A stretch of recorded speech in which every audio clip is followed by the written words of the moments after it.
Artiesten zijn sadisten die graag hebben dat mensen zich verstuiken met de tong over hun pseudoniem. En daar moet ik nu Nebulous Somnambulator aankondigen. Wat Engels is voor iets pretentieus in de taal van Shakespeare. Nebulous Somnambulator is ware kunst. Onbekend en helaas ook onbemind. Maar diep in die kleine hartjes weten jullie dat u dit goed zal doen. Halleluja, halleluja.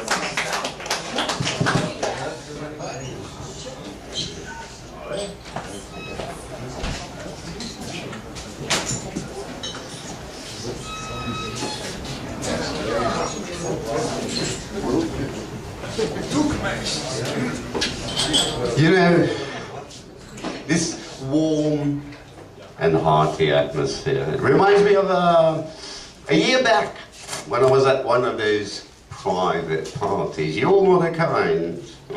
Private. Everybody's there, the whole scene.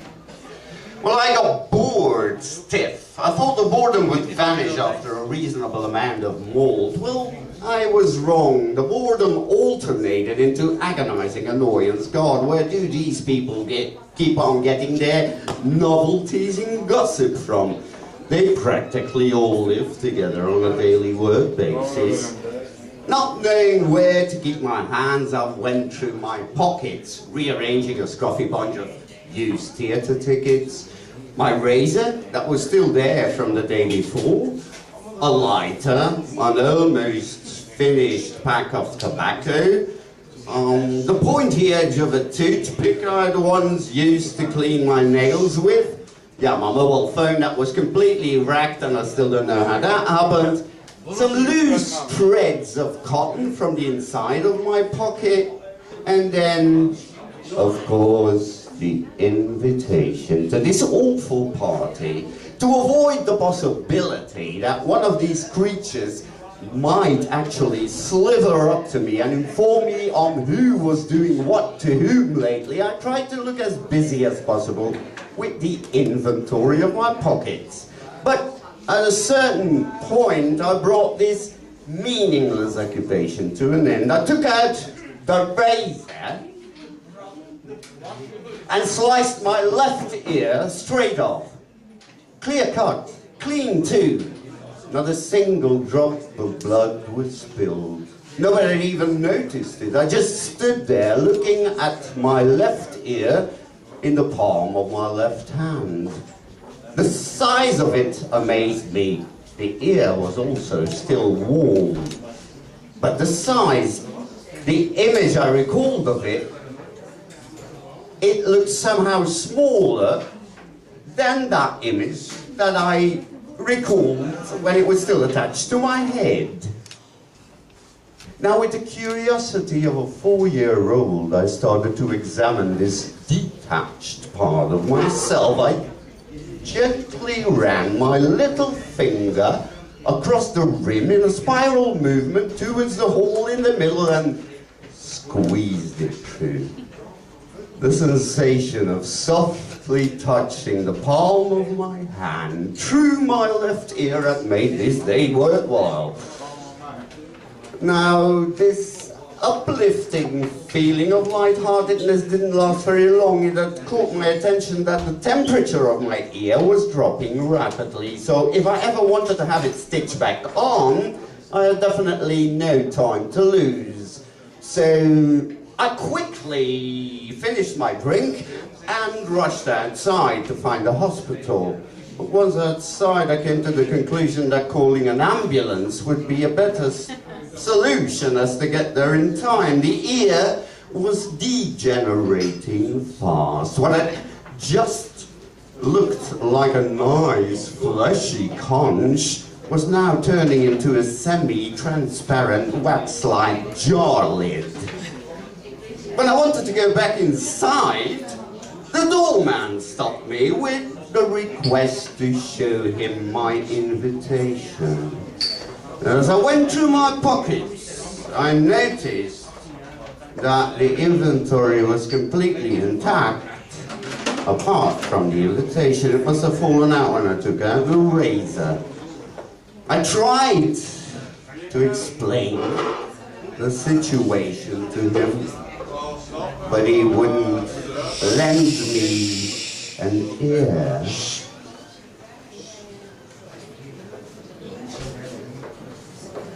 Now what happened next is difficult to describe. I got this feeling of faint. I wanted to lie down right there and then, but I was fighting it. It was like I was trying to push aside a big Bouvier dog that was constantly leaning against the lower parts of my legs, knees giving way, arms slowly moving through the air in a frightful attempt of keeping the ground from coming closer by.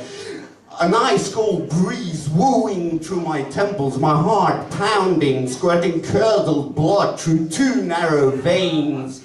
Well, my hands, my numb fingers, desperately trying not to drop the ear, holding on to it as if it was a relic, a holy host, never to be conceived.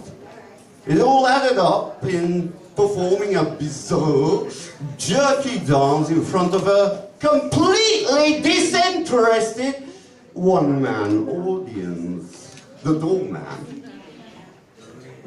Something also strange happened to him, or at least that's what I recall. I can never be sure about either memories or perception, but at the time, it appeared that the doorman's whiskers had suddenly grown out of proportion. What was more, they now looked furry grey, while the man had Venetian blonde hair. And a little later, a most frightening aura surrounded his complete body. Now, I'd seen radiant glows before, around flowers as a kid, but this was different. Doorman appeared to be surrounded by an utmost black, ever expanding radiance. And when I say black, I don't mean black like in ink, or in ungrooved vinyl disc, or in dark waters, because they reflect light and they suspect the presence you can touch. No, this meant black. Like in black hole, or like in infinite dark void, or like what I would now call Mandorla Negro. Doorman being the one so robust browbeater he was, had now turned into this slim, gothic, werewolf-like entity, growing slimmer as the Mandorla nibbled bits and pieces from the contours of his body. And soon, the darkness would surround me as well. Woo! That.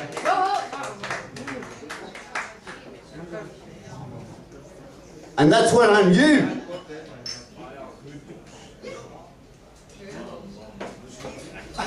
that is when I knew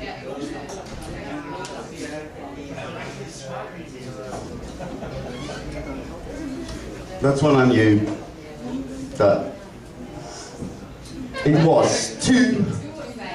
Shut up, please. You're annoying me. 1, 2, silence, please. That's when I knew that it was too late for Medusa's charm now. Everything moist. Can't get a grip without gliding. My toes are being strangled by the rear of this bed of bowels. Medusa bends over for a wet and poisonous kiss. The vipers search with their deceitful tongues into the abandoned caves of my skull. The cavities where once my senses used to be.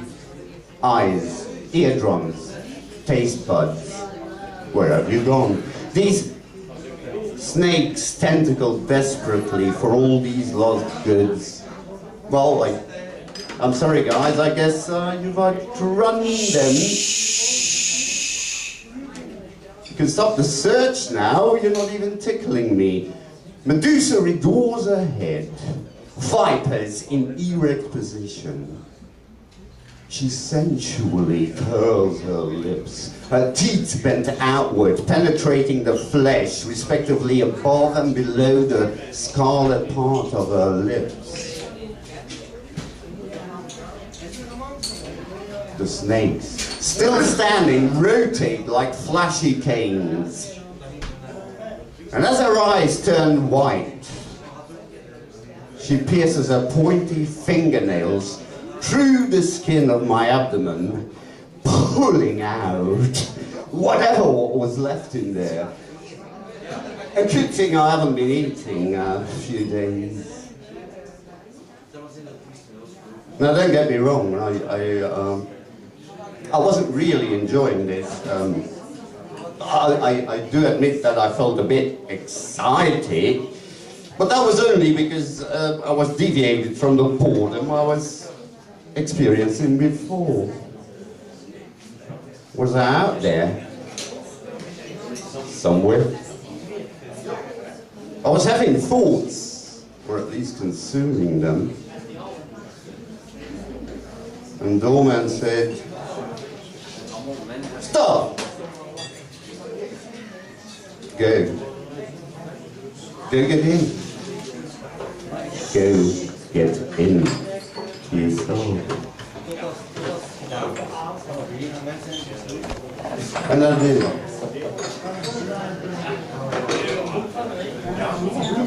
I went in.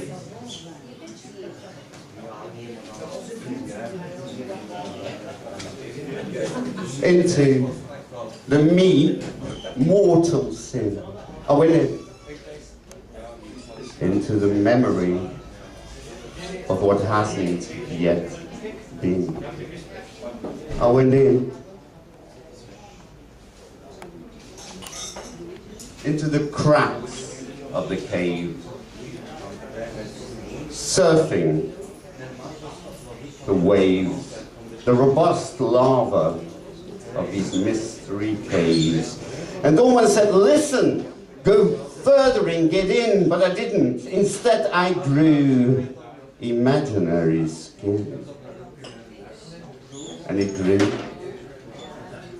grew a safe cover over my thoughts.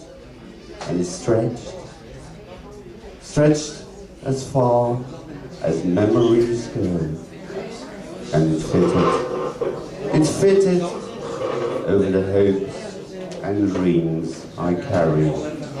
And it hugged all of the images I'd yet to see. And first image be a hand, too familiar to shake. And from its palm, where the splendor of high-crafted carvings yearn in playful intention, there grew an ear. And second be the other hand, as a brother in its wake. But in Palm's trodden valley, a massacring imprint of crooked letters burn. Your action you shall hear when biting the fear.